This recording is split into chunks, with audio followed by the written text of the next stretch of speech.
Well, Miatta Fahnbulleh is the Chief Executive of the New Economics Foundation, a think tank that promotes social, economic and environmental justice. Thanks so much for coming in. Thank you for having me. What do you make of these pay rises? Are they welcome for the staff involved? They're definitely welcome, but they've been a long time coming. So it sort of feels like a little bit too little too late at the end of Theresa May's dying days. To put it in context, the public sector has been squeezed for about a decade.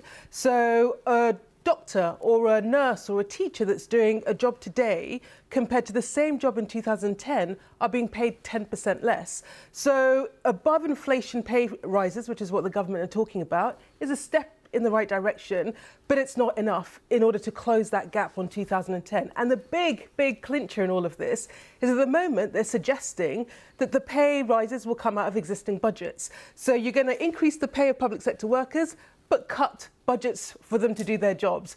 Robbing Peter to pay Paul. So it feels like unless they can find more money to do this, it's austerity in stealth. And yet, realistically, can they find more money? Because, of course, the argument for austerity has been all along the way that we need to tighten our belts in order to borrow less.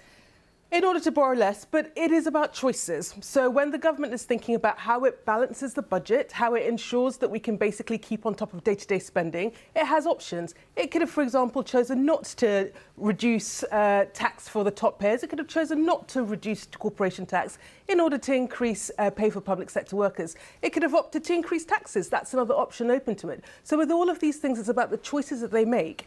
And so, you know, when we look at where we are in terms of the public finances, the Chancellor has said we have headroom, so we have the capacity to borrow more, even within the government's fiscal rules. Now, we would argue that actually there's a case for borrowing even beyond that in order to stimulate and continue boosting the economy. So the capacity to do this is there, but it requires the government to make the right choices, and it's about priorities.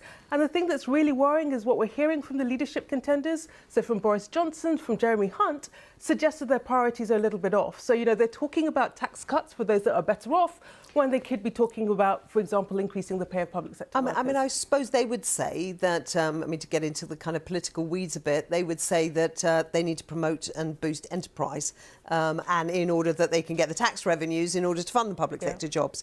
But taking a different point, you mentioned the Chancellor and the headroom, but that is dependent on a deal on Brexit, isn't it? So all of this public sector pay is within the wider macroeconomic framing. Absolutely. So all of the talk about increasing what we spend is completely contingent on us not falling off a cliff edge in the context of Brexit.